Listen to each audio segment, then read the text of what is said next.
The story Jesus tells us today is one of the Gospel's more difficult passages. The story highlights a facet or aspect of discipleship. We are told at the beginning that Jesus is telling this story to the disciples. That is to say, he's speaking not to the crowds who happen to show up to check him out of curiosity or whatever other reasons. No, he's speaking to people who have not only chosen simply to follow him, but people who have chosen to put themselves under his discipline and take on the way of life that he's preaching. Jesus turns to those disciplined and committed followers and proceeds to tell them this difficult and challenging tale. What is going on here? Who are the players in this drama? And what insights about discipleship, what word from the Lord is there in this for us today? Let's look at the characters, both animate and inanimate, that are at work here. There is a manager or a steward. We could call him the main character. And then there is his boss, obviously a rich man, the master. We have property, the master's property, which is being squandered, we're not told exactly how, by the manager charged with managing it. The manager has been grievously mismanaging the master's property, so he's going to be fired. And then there are debtors, people indebted in various capacities to the master. And finally, players more mysterious, at least on the face of it, almost otherworldly, the children of this age and the children of light. And last but certainly not least, we have mammon, dishonest wealth. So, what is going on here? Our manager is described as dishonest, and his master has caught him in his dishonesty and is about to fire him. But first he must give the master a final accounting of his stewardship, a final audit. What does the dishonest manager do? He calls in two of his master's debtors. To one, he gives his bill and tells him to quickly reduce that bill by half. The next, he calls to reduce his bill by 20%. He does this because now that he is being fired, he does not know how he will support himself. He is hoping to make these debtors indebted to him, so according to the mores of the time, they will be honor-bound to provide him with some kind of living once his master formally lets him go.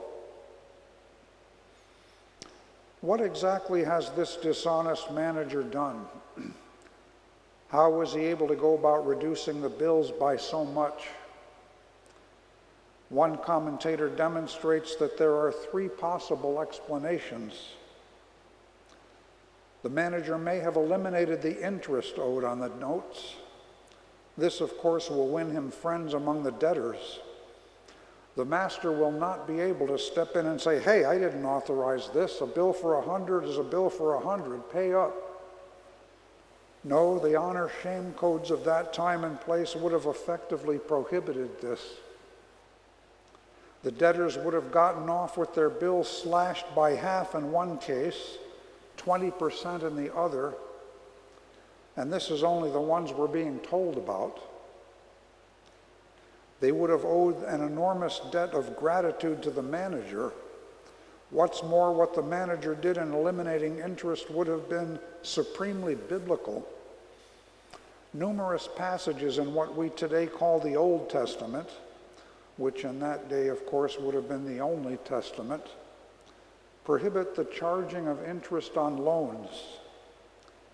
Deuteronomy 23:19 through 20 states, "You shall not charge interest on loans to another Israelite, interest on money, interest on provisions, interest on anything that is lent."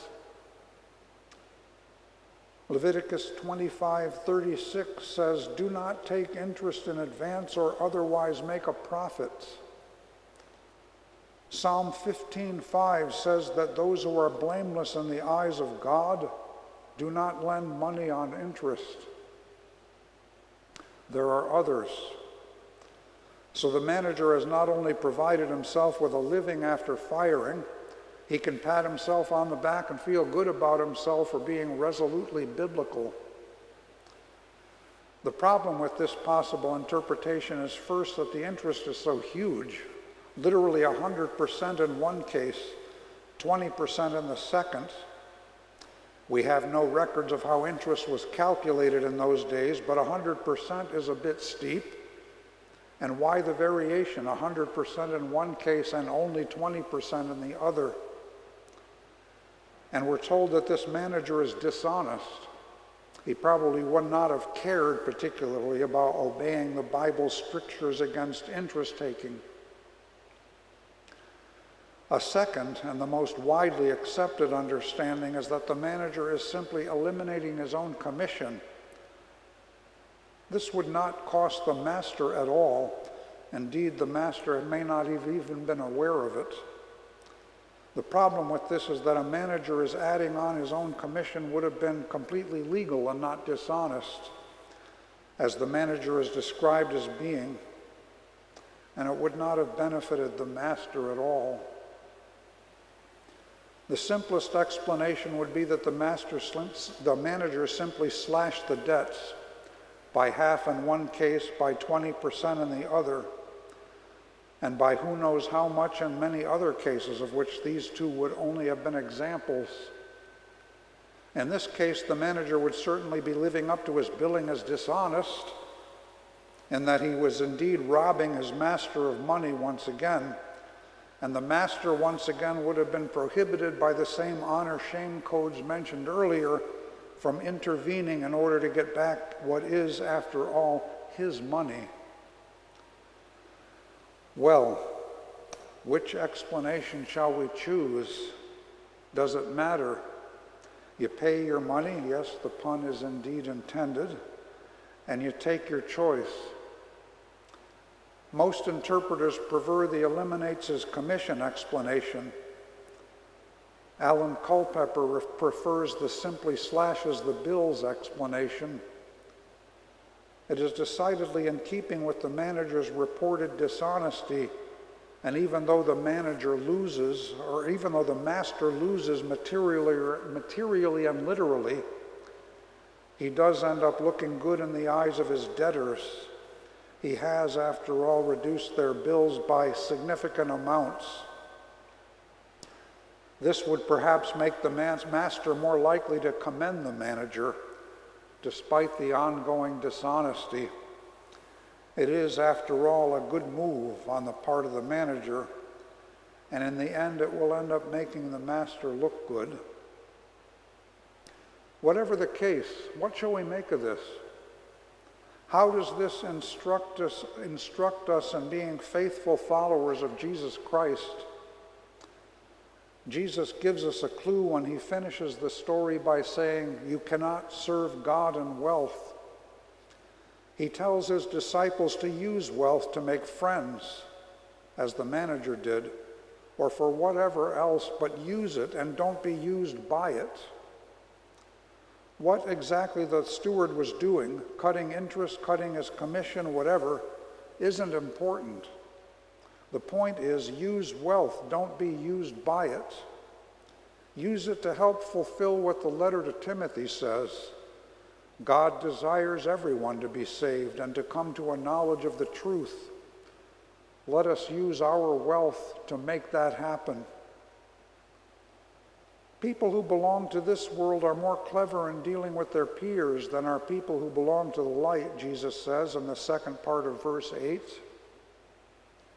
This is just an aside, a parenthetical remark. The point Jesus is making is that people totally committed only to this world are really good at using wealth for various ends. We should develop the same skill, only use it as a means to the building of the kingdom. This difficult story has to do with serving God in an age owned and operated by the servants of wealth, the captains of industry, however we might put it. This is a story about being a child of light in a world in which wealth is so often put to dark uses. Master, manager, debtors, children of this age, children of light. Who are these people? All of the players in this drama are children of this age. Master, manager, debtors, all of them. Jesus is telling us that this is how the children of this age act. If you are to be a child of the light, if we are going to be children of God, if we are going to commit to serving God, not wealth, we cannot act like this. And yet, this is the age in which we live. This is the age owned by wealth and its servants. Stuff like this is going on all around us. This business of bills being marked up and marked down, 50% discount from someone who marked the thing up 50% before putting it up for sale, 20% marked down off something already marked up 30%. Is this not going on all around us every day? Look at the current student loan crisis. Yes, people should be responsible for paying their debts, but what shall we make of bills upon which payments are made religiously, but which never get paid down because of various sleights of hand clever money managers make with interest? What shall we make of what can only be defined as predatory lenders taking advantage of people's need for an education? Do not many of us work for corporations which require this kind of stuff of us? And yet, here we are, blithely trying to be children of the light. This age of the children of this age, this is the age we live in. It was the age those first disciples were living in, and it is the one we're living in today.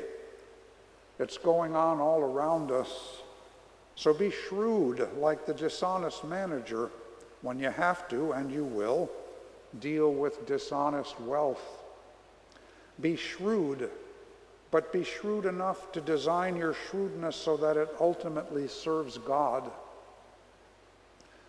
This is not, in other words, a go thou and do likewise story with a neat and simple little moral tacked onto it. This story is as much a warning as anything else.